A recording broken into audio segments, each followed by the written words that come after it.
Hello everyone, welcome to magnet brains. My self Prateek Karn. स्वागत करता हूं आपका अपने यूट्यूब चैनल मैग्नेट ब्रेन्स पर, जहां पर आपको मिलता है क्वालिटी कंटेंट, क्वालिटी एजुकेशन, वो भी बिल्कुल फ्री ऑफ कॉस्ट। ठीक है, तो फिजिक्स क्लास 11th का बहुत शानदार chapter mechanical properties of fluids, और अब हम आ गए हैं उसके एक तरफा टॉपिक के ऊपर, which is nothing but critical velocity. Critical velocity क्या होता है, कैसे ये एक लिमिट सेट कर देता है कि क्या होगा स्ट्रीमलाइन फ्लो और कब जाकर के बनेगा टर्बुलेंट फ्लो। तो इसकी बहुत ही ज्यादा डिटेल में एनालिसिस करनी है, किसकी? क्रिटिकल वेलोसिटी की। तो चलें बिना समय लगाए स्टार्ट करते हैं, आते हैं इसके पहले वाले कंटेंट के ऊपर। तो क्या लिखा हुआ है? Critical velocity is that velocity of a liquid flow. Critical velocity is that velocity of a liquid flow up to which its flow is streamlined, up to which its flow is streamlined and above which its flow becomes turbulent। ठीक है, अब यहाँ पे जो ये दो word use करे गए हैं, स्ट्रीमलाइन और टर्बुलेंट, अब आपको उसके बारे में कितना ज्ञान हासिल है वो चेक करना पड़ेगा। तो जरा गौर फरमाइएगा, ये चीज ना मैं पहले प्रीवियस लेक्चर में डिस्कस कर चुका था। ठीक है, तो लेकिन आप लोग के लिए एक बार जरा बता दिया जाए। टाइप्स ऑफ लिक्विड फ्लो जो होता है बेटा, जो टाइप्स ऑफ लिक्विड फ्लो होता है वो होता है दरअसल तीन तरह का। टाइप्स ऑफ लिक्विड फ्लो जो होता है बेटा वो होता है दरअसल तीन तरह का। तो पहला क्या होता है? पहला वाला होता है स्ट्रीमलाइन फ्लो ऑफ लिक्विड। पहला वाला होता है स्ट्रीमलाइन फ्लो ऑफ लिक्विड। ठीक है, यहां पर किसी भी पॉइंट से पास होने वाले पार्टिकल की जो वेलोसिटी है ना, जो आगे वाले पार्टिकल की वेलोसिटी होगी वही होगी पीछे वाले पार्टिकल की वेलोसिटी भी। ठीक है, एग्जांपल के तौर पे ऑब्वियसली मैं आपको जरा बता दूं, मान लीजिए अपने पास एक ये ट्यूब ऑफ फ्लो है। ठीक है, अब यहां से लिक्विड मूव कर रहा है, यहां से कौन मूव कर रहा है? यहां से लिक्विड मूव कर रहा है। तो ये मैंने बना दिया एक बेहतरीन सा स्ट्रीमलाइन। ठीक है, क्या बन गया बेटा अपने पास? ये बन गया एक स्ट्रीमलाइन। ठीक है, अब उसमें एक पार्टिकल मान ले, ये वाला ले लेते हैं, इसको नाम दे देते हैं P वाला पार्टिकल। एक पॉइंट ये ले लेते हैं, इसको नाम दे देते हैं Q वाला पॉइंट। पार्टिकल नहीं, पॉइंट है। एक पॉइंट ये ले लेते हैं, इसको नाम दे देते हैं R वाला पॉइंट। कोई दिक्कत वाली बात तो नहीं। ठीक है, अब जरा गौर करना, जैसे मान ले अब स्ट्रीमलाइन फ्लो में क्या होता है कि अगर कोई पार्टिकल है जो P वाले पॉइंट को क्रॉस कर रहा है विथ अ वेलोसिटी v1। ठीक है, कोई पार्टिकल है जो कि P वाले पॉइंट को क्रॉस कर रहा है विथ अ वेलोसिटी v1, तो होता क्या है ना कि इसके जो पीछे वाला पार्टिकल होगा वो भी P वाले पॉइंट को क्रॉस करेगा with the exact same velocity v1। आई वाली बात समझ में?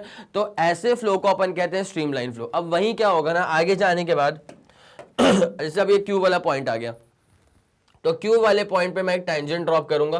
तो जो टैंजेंट होगा ना, now this is the velocity of all the particles passing through Q वाला पॉइंट। ठीक है, तो एक पार्टिकल पास करा, वो पास करा विथ अ वेलोसिटी v2 मान लेते हैं। तो अब उसके पीछे वाला पार्टिकल, फिर उसके पीछे वाला पार्टिकल, यहां से पास करने वाले सारे पार्टिकल Q वाले पॉइंट को पास थ्रू करेंगे with the constant same velocity which is v2।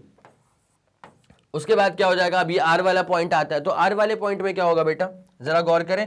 You are basically dealing with streamline flow of liquid. ठीक है, तो जैसे मान लो कि यहां से एक लिक्विड पार्टिकल पास करा विद सम वेलोसिटी, वो जो भी वेलोसिटी रही होगी, let me call that velocity as v3। ठीक है, तो अब होता क्या है कि हर पार्टिकल जो R वाले पॉइंट को क्रॉस थ्रू करेगा ना, वो क्रॉस थ्रू करेगा with the exact same velocity. और क्या रहेगी वो वेलोसिटी? वो वेलोसिटी रहेगी v3। वो क्या रहेगी वेलोसिटी? वो वेलोसिटी रहेगी v3। It's as simple as that. ठीक है, ये वाला फंडा पूरा क्लियर हो गया, आप लोग के दिमाग में सेट होगी पूरी कहानी। तो ऐसे फ्लो को अपन कहते हैं स्ट्रीमलाइन फ्लो ऑफ लिक्विड। ठीक है, उसके बाद दूसरा जो हमारे पास फ्लो आया था that was basically laminar flow. और मैंने कहा था कि लैमिनर फ्लो जो है ना वो इन जनरल होता है स्ट्रीमलाइन फ्लो ही है। लैमिनर फ्लो जो है वो इन जनरल होता क्या है बेटा? स्ट्रीमलाइन फ्लो ही होता है। अब उसके लिए कहानी को डेवलप कैसे करेंगे बेटा, तो जरा गौर फरमाइएगा।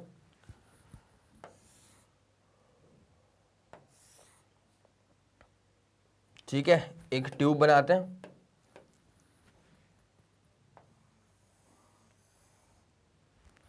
Entry exit. ठीक है, अब यहां पे क्या होता है बेटा, ऐसे बनेंगी बहुत सारी स्ट्रीमलाइंस। ठीक है, सेंट्रल स्ट्रीमलाइन ले ली,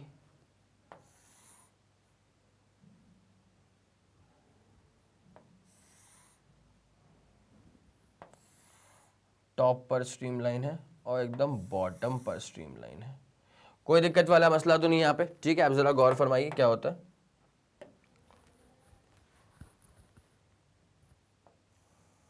ये सब वर्चुअल है ना, ये सब स्ट्रीमलाइन जो है सब वर्चुअल स्ट्रीमलाइन है, असलियत में थोड़ी एग्जिस्ट कर रही है। मतलब ये तो पिक्टोरियल रिप्रेजेंटेशन है, आप समझें इस बात को, तो वो समझाने के लिए बस ये रिप्रेजेंटेशन है, ठीक है। चले, तो इसलिए अपन इसको बनाते हैं एकदम ब्रोकन लाइंस, ठीक है। These are the broken lines. चलो बढ़िया, क्लियर क्लियर क्लियर, ठीक है। अब होता क्या है ना, इसमें ये जो सेंट्रल लाइन है यहाँ पर लिक्विड की वेलोसिटी मैक्सिमम है जैसे आप ऊपर की तरफ जाएंगे ना, तो आप दरअसल पाइप के मटेरियल के पास जा रहे हैं, और जैसे आप पाइप के मटेरियल के पास जाओगे तो वहां पर वेलोसिटी जो है वो कम हो जाएगी, बिकॉज इसका रीजन क्या है अगर आप ऊपर की तरफ जाओगे ना, तो पाइप का मटेरियल जो है वो फ्रिक्शन प्रोड्यूस करेगा, फ्रिक्शन क्रिएट करेगा फॉर द लिक्विड फ्लो, और अगर लिक्विड फ्लो के लिए फ्रिक्शन क्रिएट हो चुका है तो लिक्विड फ्लो की जो वेलोसिटी है वो कम हो जाएगी। तो इसलिए अपन यहाँ पे कहते हैं ऐसा, जरा गौर फरमाइएगा, देखिए कौन से कलर से करें, इसको रेड से कर लेता हूँ, ठीक है। यहाँ पर ना जो लिक्विड की जो वेलोसिटी है वो इस वाले पे कम हो जाएगी, ठीक है। हल्का सा आगे आओगे तो वेलोसिटी जो है वो बढ़ जाएगी, हल्का सा ये नीचे आओगे तो वेलोसिटी थोड़ी सी और बढ़ जाएगी, ठीक है। तो सबसे ज्यादा जो वेलोसिटी है ना वो कहाँ पे होती है, सेंट्रल लाइन पे होती है, मैक्सिमम वेलोसिटी, ठीक है। उसके बाद नीचे आओगे तो फिर अगेन वेलोसिटी जो है वो कम हो जाएगी, और नीचे आओगे तो वेलोसिटी अगेन थोड़ी सी और कम हो जाएगी, ठीक है। तो ये आपके सामने बन जाएगा पूरा तैयार, ठीक है। अब जरा आप गौर फरमाइएगा बेटा, हुआ क्या है ना यहाँ पे, ऐसे फिर ये ऐसे ही फ्लो में जो है ना वो पूरा फ्लो करता रहेगा, ऐसे ही पैटर्न में बाकायदा से पूरा फ्लो करता रहेगा, ठीक है। अब जरा एक बात पे आप गौर फरमाइएगा बेटा, यहां पर ये जो ऊपर वाला लेयर है उसमें जो भी पार्टिकल्स आ रहे हैं वो सब ट्रैवल कर रहे होंगे with the same velocity v1, उसमें जो भी पार्टिकल्स आ रहे हैं वो सब ट्रैवल कर रहे होंगे with the same velocity v1। इस वाले में सारे पार्टिकल्स की वेलोसिटी v2, इस वाले में सारे पार्टिकल्स की वेलोसिटी v3, फिर इसकी v4, और नीचे वाली की क्या हो जाएगी, वेलोसिटी v5 हो जाएगी। नीचे वाले हर पार्टिकल की वेलोसिटी v5, इसकी v4, ठीक है। ये वाली बात समझ में आ गई आप लोग को। तो यहाँ पे जो ऊपर का लेयर है ना उसका हर लिक्विड, उस लिक्विड का हर पार्टिकल मूव कर रहा है with the same velocity v1, और नीचे वाले लेयर का हर पार्टिकल जो है लिक्विड लेयर का वो मूव कर रहा है with the same velocity v2। तो यहाँ पे हुआ क्या है कि दो लेयर्स की वेलोसिटी अलग अलग है, क्या बोला मैंने, यहाँ पे हुआ क्या है कि दो लेयर्स की वेलोसिटी अलग अलग है, और वो जो दो वेलोसिटीज हैं वो आपस में मिक्स नहीं हो पा रही हैं, ठीक है।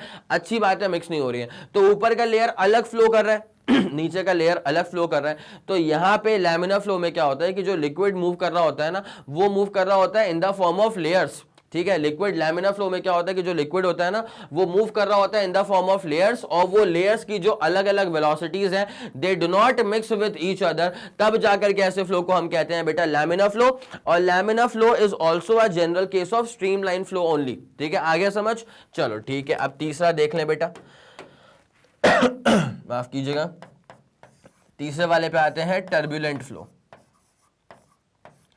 तीसरे वाले पे आते हैं बेटा टर्ब्यूलेंट फ्लो, ठीक है।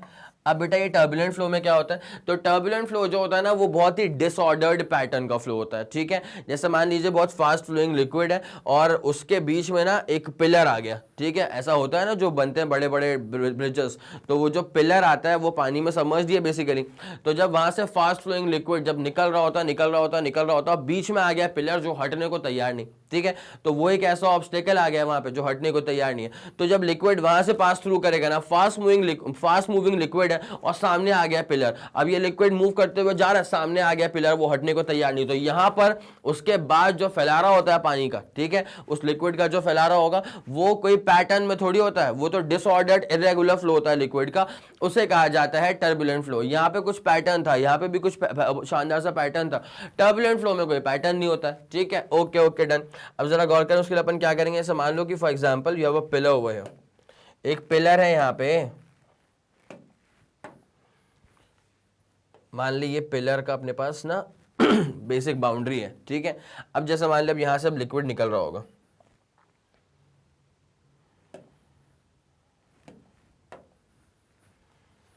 ठीक है।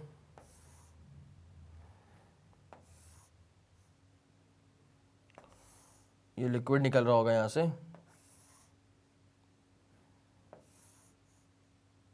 ओके।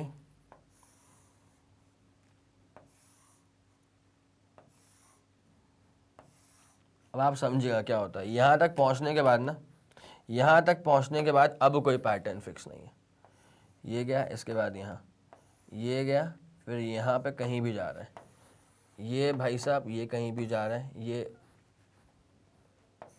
ये कहीं और जा रहा है, ये कहीं और से आ रहा है। तो यहाँ पे आप समझ पा रहे होंगे मेरे ख्याल से कि कोई भी पैटर्न जो है वो फिक्स नहीं हो पा रहा है। तो इस तरह के अजीबोगरीब तरह के फ्लो को अपन कहते हैं टर्बुलेंट फ्लो।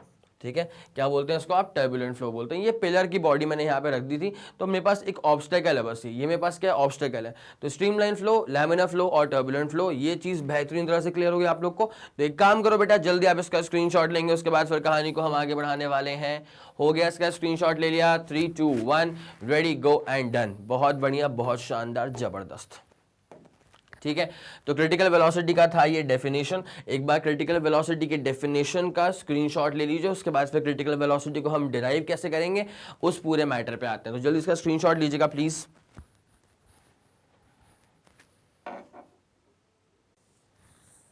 चलिए ठीक है, फिर इसको फिर आप लोगों ने नोट कर लिया होगा बेहतरीन तरह से। और अब आ गया है मौका क्रिटिकल वेलोसिटी का पूरा इक्वेशन डिराइव करने का, किस तरह से निकलेगा इसका पूरा डेरिवेशन। ठीक है, अब डेरिवेशन को पूरा कैरी आउट करने के लिए सबसे इंपॉर्टेंट चीज यहां पे क्या है कि आपको डायमेंशनल एनालिसिस पता होना चाहिए। डायमेंशनल एनालिसिस, ठीक है, पढ़ के रखा है तो बहुत शानदार, अगर नहीं पढ़ा है तो कोई दिक्कत वाली बात नहीं है, बिकॉज मैं अभी इसके साथ पूरा का पूरा सॉल्व आउट करवा दूंगा। ठीक है, तो चलें, डायमेंशनली किसी भी फॉर्मूले को डिराइव करने के लिए आपको पहले यह पता होना चाहिए कि वो पर्टिकुलर क्वांटिटी किन किन चीजों पर डिपेंड कर रही होती है। ठीक है, फॉर एग्जाम्पल अगर हमें क्रिटिकल वेलोसिटी निकालना है तो हमें पहले यह पता होना चाहिए कि अगर हम इसको बाय डायमेंशनल एनालिसिस निकालने वाले हैं, अगर हम क्रिटिकल वेलोसिटी का फॉर्मूला बाय डायमेंशनल एनालिसिस निकालने वाले हैं तो हमें सबसे पहले यह पता होना चाहिए कि क्रिटिकल वेलोसिटी किन किन चीजों पर डिपेंड करती है। It's as simple as that. ठीक है, पहली चीज जो है जिस पे डिपेंडेंसी होती है वो होती है विस्कोसिटी कोएफिशिएंट ईटा, या फिर coefficient of viscosity of the liquid eta. ठीक है, सब लोग जानते हैं कि इस ईटा का जो डायमेंशनल फॉर्मूला होता है वो होता है ml - 1 t - 1, और ईटा का जो बेसिक फॉर्मूला होता है वो फॉर्मूला होता है फुलवा।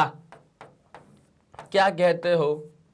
ईटा का जो डायमेंशनल फॉर्मूला होता है वो होता है ml - 1 t - 1, और ईटा का जो जनरल फॉर्मूला होता है वो होता है फुलवा FL/VA। ठीक है, अगली बात, अगली कहानी क्या होती है कि यहां पर जो क्रिटिकल वेलोसिटी है that depends on the density of liquid also. ठीक है, किस बात पर डिपेंड करती है? डेंसिटी ऑफ द लिक्विड पर भी डिपेंड करती है। और तीसरी बात क्या है कि रेडियस ऑफ द ट्यूब, जिस ट्यूब के थ्रू वो लिक्विड फ्लो कर रहा है तो उस लिक्विड की जो क्रिटिकल वेलोसिटी होगी वो इस बात पर भी डिपेंड करती है कि जिस ट्यूब से वो लिक्विड निकल रहा है उस ट्यूब का खुद का रेडियस क्या है। ठीक है, इन 3 पैरामीटर्स पर डिपेंड करती है क्रिटिकल वेलोसिटी। तो अब एग्जैक्टली कैसे इसको फिगर आउट करेंगे, कैसे इसको हम डिराइव करेंगे, तो जरा कहानी को स्टार्ट करते हैं। Viscosity coefficient, density of the liquid और रेडियस ऑफ द ट्यूब। ठीक है, आ जाओ।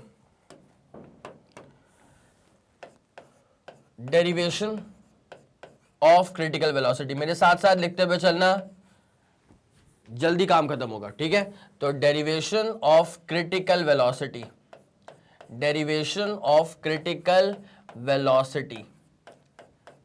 क्रिटिकल वेलोसिटी का मतलब V सबस्क्रिप्ट C।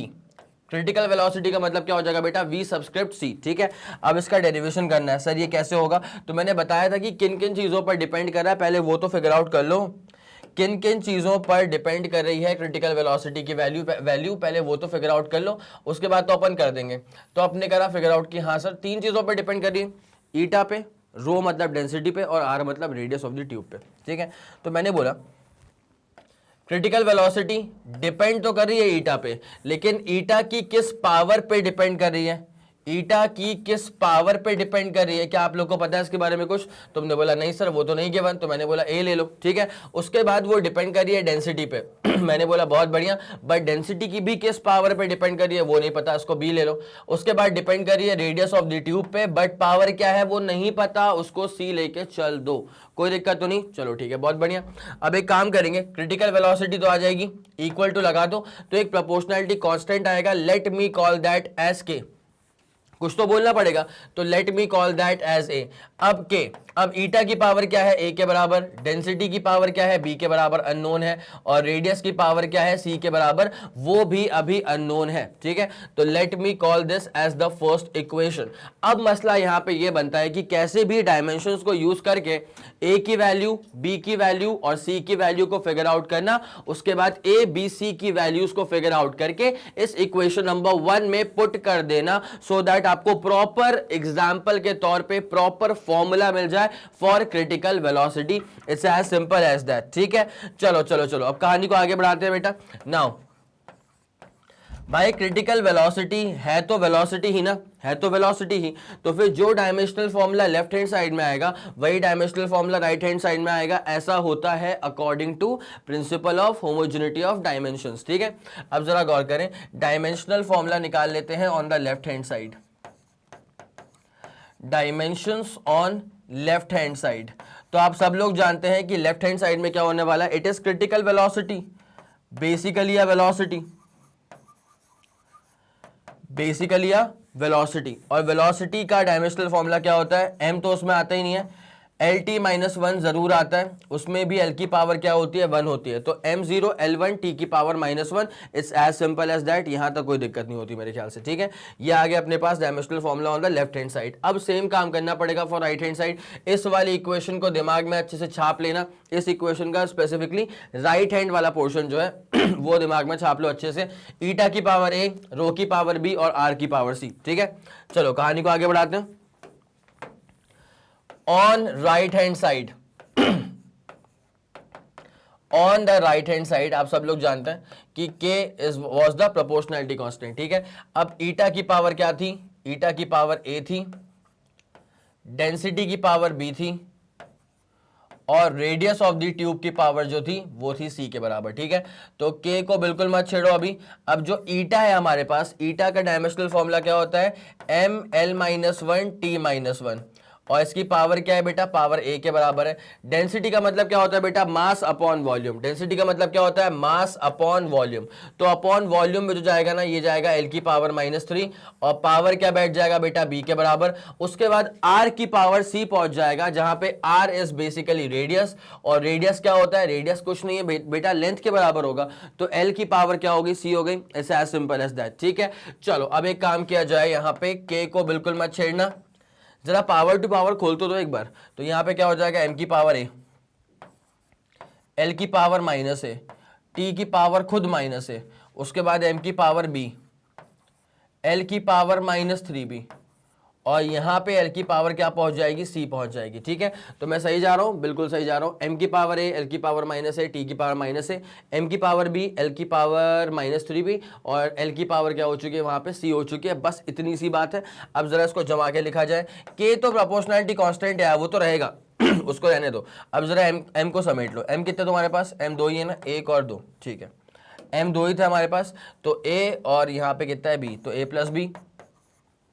अब जरा L को समेट लो, L अपने पास कितने यहाँ पे 3 L है, -a -3b + c, -a -3b plus का c। ये m को समेट लिया, L को समेट लिया। अब जरा t के बारे में जरा बात कर लेते हैं। तो t कितना अपने पास, t की पावर है -a, t की पावर क्या होगी बेटा, -a। ठीक है, इतनी सी बात थी। तो मेरे ख्याल से m भी आ गया, L भी आ गया और t भी आ गया। तो अपने पास ये आ गया है on the right hand side. और इससे पहले जो आया था ना बेटा, this was the dimensions on the left hand side. तो let me call this as equation number 1। ठीक है, अब यहाँ पे आप एक बात को भली भांति जानते हैं कि क्रिटिकल वेलोसिटी बेसिकली होती क्या है, वेलोसिटी होती है। तो अगर क्रिटिकल वेलोसिटी वेलोसिटी ही है तो LT-1 is going to be its dimensional formula, वो लिख भी दिया मैंने। अब राइट हैंड साइड में ये पूरा आ चुका है। Principal of homogeneity of dimensions के हिसाब से अगर कोई फॉर्मूला सटीक बना है तो जो dimensional formula left hand side में आ रहा है वही डायमेंशनल फॉर्मूला कहाँ पे आना चाहिए, राइट हैंड साइड में आना चाहिए। तो इसी प्रिंसिपल का हवाला देते हुए अगर मैं आगे बढ़ूं तो according to the principle of homogeneity, according to the principle of homogeneity of dimensions, according to the principle of homogeneity of dimensions, होना ये होता है कि लेफ्ट हैंड साइड का डायमेंशनल फॉर्मूला और राइट हैंड साइड का डायमेंशनल फॉर्मूला सेम होना चाहिए। ठीक है, तो डायमेंशंस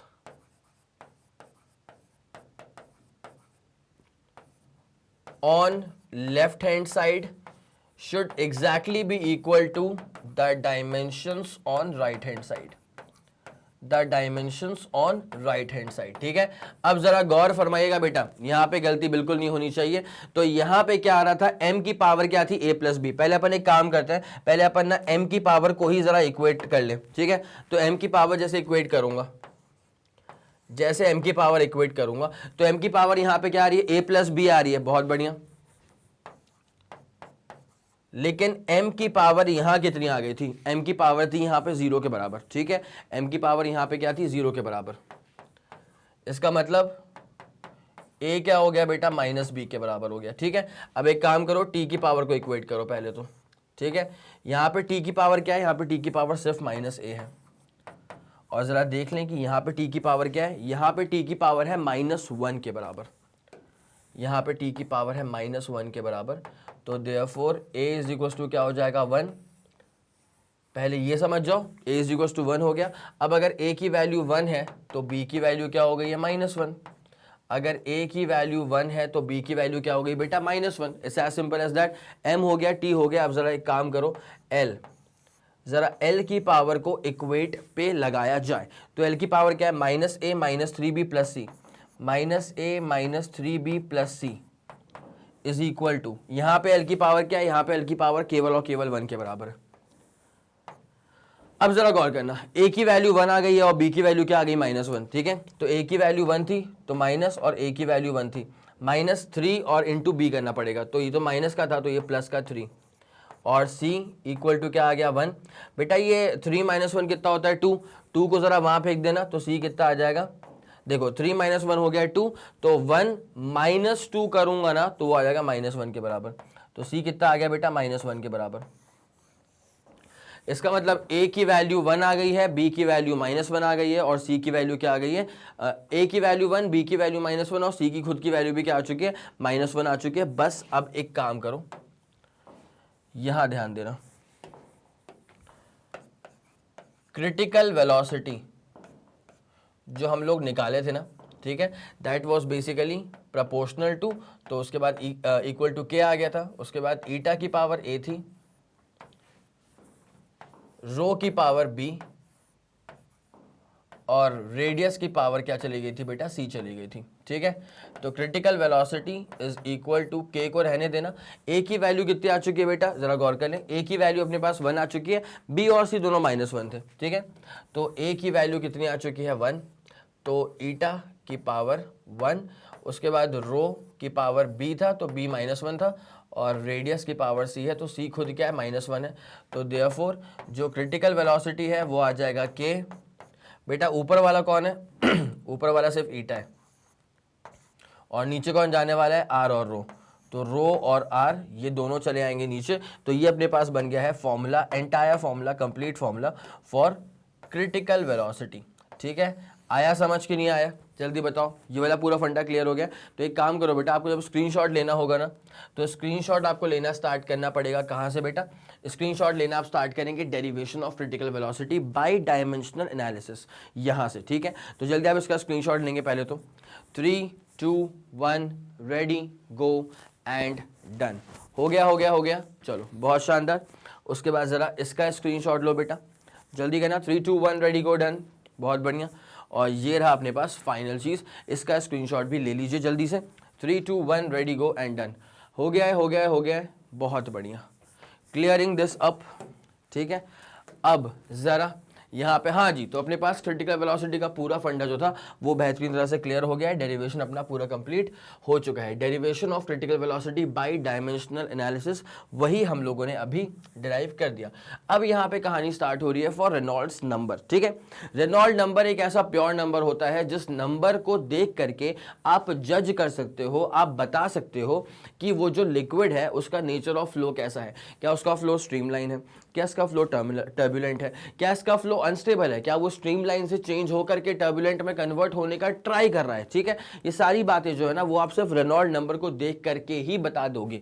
अब रेनॉल्ड नंबर क्या होता है, एक रेंज आपको बताता है। ठीक है, उस रेंज के बारे में मैं ज़रा आपसे एक बार डिस्कस कर लेता हूँ ताकि आपके दिमाग में थोड़ी सी क्लैरिटी हो जाए। देखिए, अगर रेनॉल्ड नंबर का जो रेंज है ना, अगर वो 0 से लेकर के 2000 के बीच में आ रहा है, ठीक है, तब ये जो फ्लो है वो स्ट्रीमलाइन फ्लो है, तब ये जो फ्लो है वो स्ट्रीमलाइन फ्लो है।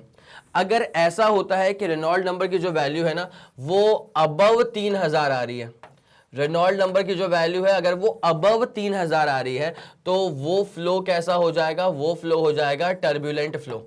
कैसा फ्लो हो जाएगा बेटा, टर्बुलेंट फ्लो। लेकिन अगर रेनॉल्ड नंबर की वैल्यू जो है वो 2000 से 3000 के बीच में आ रही है, तब ये जो फ्लो है ना, this is basically the unstable flow.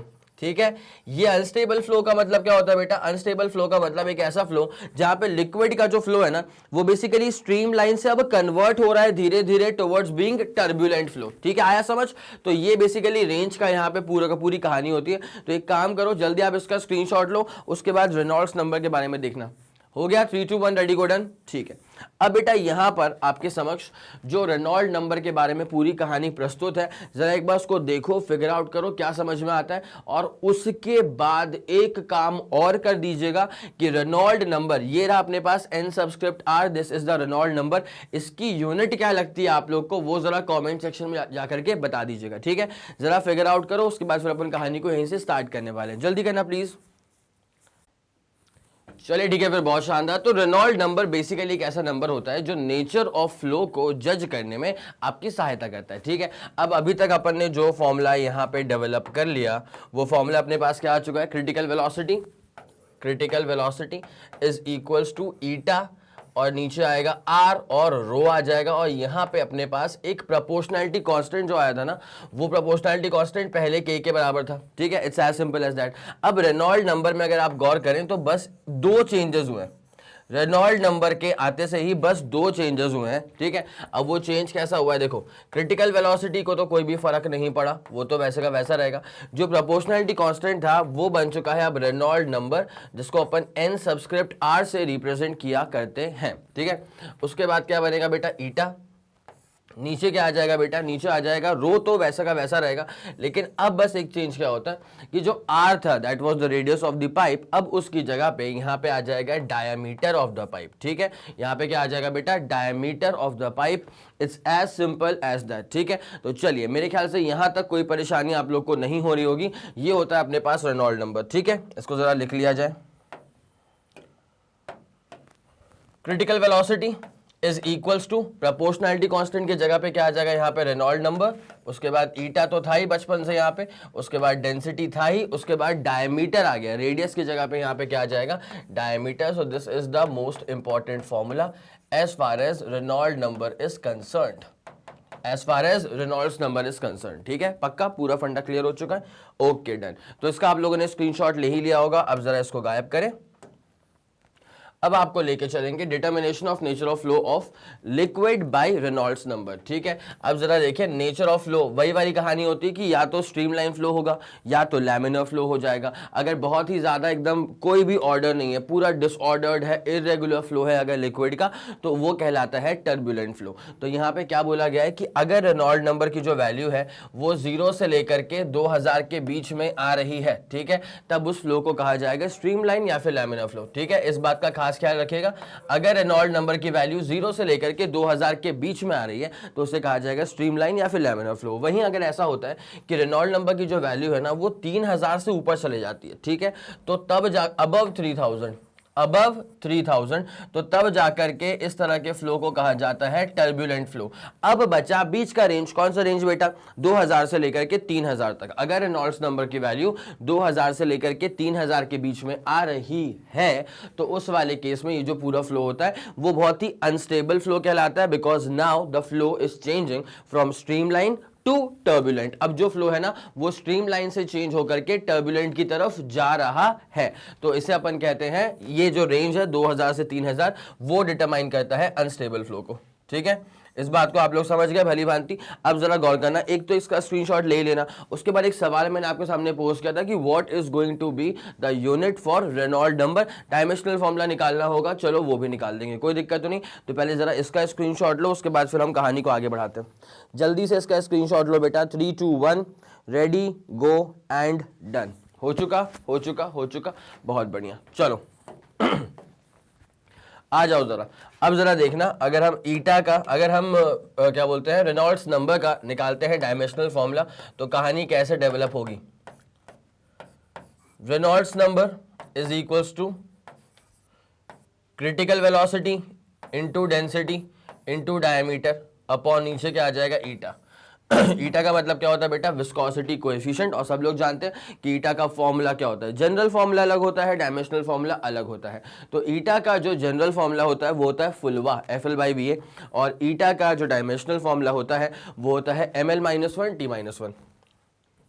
अभी हमारे पास ये क्या है, सिर्फ क्रिटिकल वेलोसिटी, तो क्रिटिकल वेलोसिटी क्या हो जाएगा, डायमेंशनल LT-1 हो जाएगा। उसके बाद रो का मतलब होता है डेंसिटी, और डेंसिटी होता है मास अपॉन वॉल्यूम, तो अपॉन वॉल्यूम मतलब L की पावर क्या पहुंच जाएगी, -3 पहुंच जाएगी। उसके बाद डी का मतलब क्या होता है, डायमीटर, और डायमीटर क्या होता है, बेसिकली एक लेंथ होता है, L लिख दिया। उसके बाद नीचे क्या आ रहा है बेटा, ईटा, और ईटा क्या होता है, ML-1 T-1। ईटा क्या होता है, ML-1, और आ जाएगा ऊपर T-1। ठीक है, तो मेरे ख्याल से यहां तक कोई दिक्कत तो हो नहीं रही होगी। अब जरा गौर करें, रेनॉल्ड नंबर जो अब आने वाला है वो क्या हो जाएगा, M से M तो निपट गया, जाने वाले को जाने दो, M और M अब तो हमारे बीच में ये रहेंगे नहीं, ठीक है। अब उसके बाद क्या बचेगा बेटा, ऊपर क्या बच रहा है, देखो L का स्क्वायर और L की पावर -3, मतलब L की पावर बचेगी -1, और ऊपर क्या बच रहा है, T की पावर -1। ठीक है ठीक है ठीक है, अरे गजब, नीचे भी क्या दिख रहा है, L-1 T-1, नीचे भी क्या दिख रहा है, L-1 और T-1। तो भाई साहब पूरा कट गया, ये तो फिर पूरा ही निपट जाएगा, L-1 निपट गया, T-1 निपट गया। तो अब जो बचा वो क्या बचा, कुछ नहीं बचा भैया, कुछ भी नहीं बचा। तो M0 L0 T0, so Reynold number is dimensionless and unitless as well. ठीक है, तो Reynolds number is dimensionless and unitless. Reynolds number is dimensionless and unitless भाई, लेकिन इसके नंबर को देख करके ना आप nature of law of liquid तो पता कर सकते हो। तो डायमेंशन नहीं है, यूनिट नहीं है, इसका मतलब ये नहीं कि सिग्निफिकेंस भी नहीं है इसकी, सिग्निफिकेंस इसकी बहुत ज़्यादा है nature of law of liquid को निकालने के आधार पर। ठीक है, तो मेरे ख्याल से वाला पूरा फंडा समझ में आ गया होगा। तो जल्दी एक काम करो बेटा, इसका स्क्रीनशॉट लो, जल्दी से इसका स्क्रीनशॉट लो, उसके बाद कहानी को फिर अपन आगे बढ़ाते हैं। जल्दी जल्दी जल्दी, 3 2 1 रेडी गो एंड डन, हो गया होगा। चलिए, बहुत बेहतरीन, पूरा क्लियर। ठीक है, ये वाला फंड अपना पूरा क्लियर हो गया। अब एक काम करें, आ जाए अब अगले वाले स्लाइड पे। तो यहाँ पे क्वेश्चन गिवन है NCERT exercise supplementary textual material से। ठीक है, अब ये क्वेश्चन क्या बोलना चाह रहा है, जरा गौर करिए। What should be the maximum average velocity of water in a tube. ठीक है, मतलब मैक्सिमम एवरेज वेलोसिटी पूछी हुई है, तो बेसिकली क्रिटिकल वेलोसिटी। ठीक है, What should be the maximum average velocity of water in a tube, जिसका डायमीटर ही स्वयं 0.5 सेंटीमीटर गिवन है। ठीक है ठीक है ठीक है, तो डायमीटर गिवन है 0.5 सेंटीमीटर, तो सेंटी का मतलब 10⁻⁻² होता है। ठीक है, ये गिवन है, रेडियस नहीं डायमीटर स्वयं गिवन था। So that the flow is laminar, so that the flow is laminar. अब मैक्सिमम एवरेज वेलोसिटी पूछिए, तो आप समझिए रेनॉल्ड नंबर भी कहाँ पहुंच जाएगा, मैक्सिमम। अब आप जानते हैं 0 से अगर 2000 होगा ना, तो तब जाकर के आप इसके फ्लो को स्ट्रीम लाइन या लैमिनर बोल सकते हैं। जब 0 से 2000 होगा तब जाकर के आप इसके फ्लो को स्ट्रीम लाइन या फिर लैमिनर फ्लो बोल सकते हैं इत्मीनान से। तो जरा गौर करिए, अब यहाँ पूछ रहा है कि मैक्सिमम वेलोसिटी कब आएगी, तो भैया जब रेनॉल्ड नंबर अपनी रेंज में मैक्सिमम पहुंच जाएगा। स्ट्रीम लाइन के लिए रेंज क्या होती है, 0 से लेकर के 2000, तो कहाँ पहुंच जाना चाहिए इसको, 2000। ठीक है, तो भैया रेनॉल्ड्स नंबर जो है इसकी वैल्यू कितनी आ गई है, ये आ गई है 2000।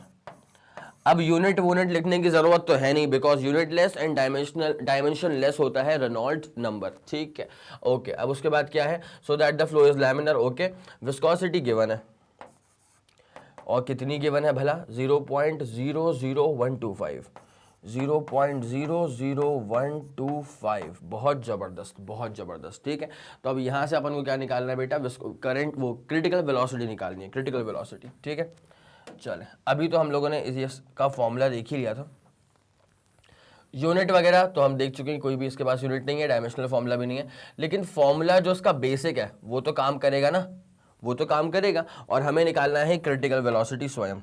तो देखो भैया क्रिटिकल वेलोसिटी निकालने के लिए आगे बढ़ेंगे। रेनॉल्ड्स नंबर कितना लेके चलोगे बेटा, 2000 लेके चलोगे।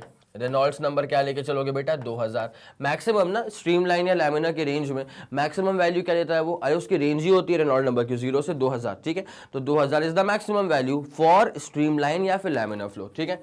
2000 हो गया। उसके बाद ईटा कितना आ गया था, ईटा आ गया था 0.00125, 0.00125। उसके बाद नीचे क्या आ रहा है, उसके बाद यहाँ पे अपने को क्या चाहिए था, डेंसिटी चाहिए था। डेंसिटी एज सच यहाँ पे गिवन नहीं है, but the thing is this कि आप जिससे डील कर रहे हो ना वो पानी है, ठीक है। वाटर की बात कर रहे हैं, किसकी बात कर रहे हैं, वाटर की। और वाटर की डेंसिटी जो होती है वो वैसे भी 10⁻³ होती है। वाटर की जो डेंसिटी होती है वो 10⁻³ होती है, 10⁻³ किलोग्राम पर मीटर क्यूब, ठीक है। 1 ग्राम पर सीसी बोलते हैं ना उसको। अब डायमीटर कितना आ गया बेटा, डायमीटर कुछ तो गिवन था यार, डायमीटर वो 0.5 सेंटीमीटर, तो 0.5 10⁻², 0.5 10⁻², ठीक है। एक बार जरा क्रॉस चेक कर लें, डायमीटर है 0.5 सेंटीमीटर, ओके डन कूल, ठीक है। अब एक काम करो, जरा इसको ऊपर सॉल्व करना स्टार्ट करते हैं अपन।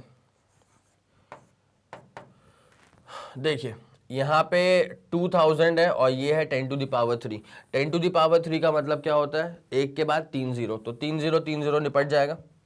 तो यहाँ पे जब इसको पूरा सॉल्व करेंगे ना तो ये पूरा कटने के बाद क्या बचेगा, सिर्फ 2 बचेगा, ठीक है। ऊपर सिर्फ 2 आ रहा है। अब ज़रा यहाँ पे पॉइंट्स के साथ खेलना पड़ेगा। देखो 2 तो रहने दो, उसके बाद यहाँ पे अगर मैं इसको इस पॉइंट को एक आगे लेके चले जाऊँगा, ठीक है, तो क्या हो जाएगा, नीचे क्या हो जाएगा बेटा, अगर मैं पॉइंट को एक आगे लेके चले जाऊंगा तो 5 10⁻⁻1 और 10⁻⁻2 वहाँ बगल में है, तो 5 10⁻⁻3।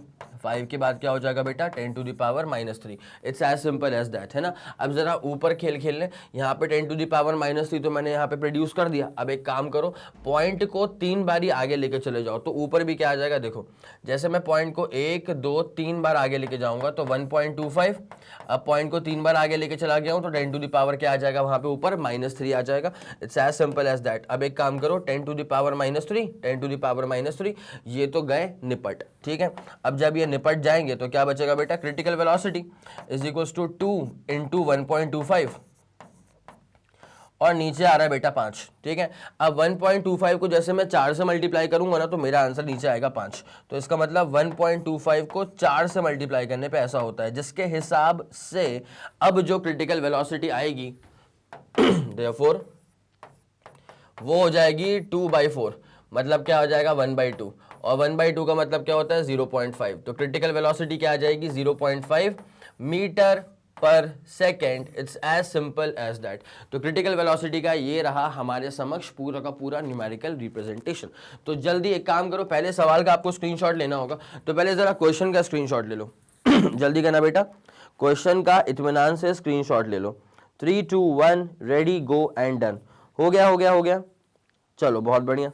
अब उसके बाद एक काम करो, ये रहा, इसको निपटाते हैं बेटा।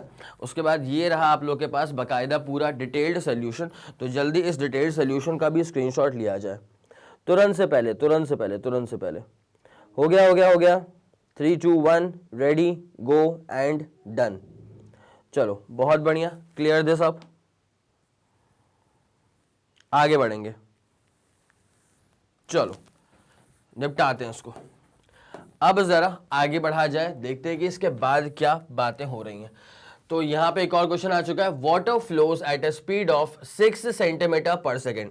सीजीएस में गिवन है, सीजीएस में, ठीक है, 6 सेंटीमीटर पर सेकेंड। रेनॉल्ड नंबर पे ना खास बात क्या होती है कि रेनॉल्ड नंबर इस बात पे डिपेंड नहीं करता है कि क्या मतलब सिस्टम ऑफ यूनिट क्या यूज किया हुआ है, ठीक है। आप एसआई सिस्टम लेके चलो, सीजीएस सिस्टम लेके चलो, वो जो नंबर आएगा वो बाकायदा से नेचर ऑफ फ्लो को डिस्क्राइब कर देगा, ठीक है। तो Reynold number is basically independent. इसको लिखी रहे क्या, और तुम भी लिखी लो यार।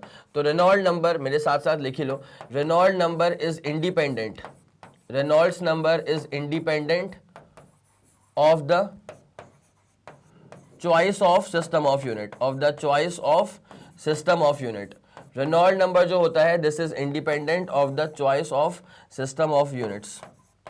सीजीएस लेके चलेंगे, एसआई लेके चलेंगे, उससे कोई फर्क नहीं पड़ता। जो नंबर आएगा वो जिस रेंज में बैठ रहा होगा उस रेंज के हिसाब से आप बोल दीजिएगा कि किस नेचर का फ्लो है। अगर 0 से 2000 के बीच में आएगा रेनॉल्ड्स नंबर तो स्ट्रीमलाइन या फिर लैमिनर फ्लो है। अगर 3000 के ऊपर पहुंच जाएगा तो ये फ्लो कैसा, टर्बुलेंट फ्लो हो जाएगा। अगर 2000 से 3000 के बीच में रहेगा कौन, रेनॉल्ड्स नंबर। यूनिट क्या होती है, कुछ नहीं। डायमेंशन फॉर्मूला क्या होता है, कुछ नहीं। ठीक है, यूनिटलेस डायमेंशनलेस क्वांटिटी होती है रेनॉल्ड्स नंबर।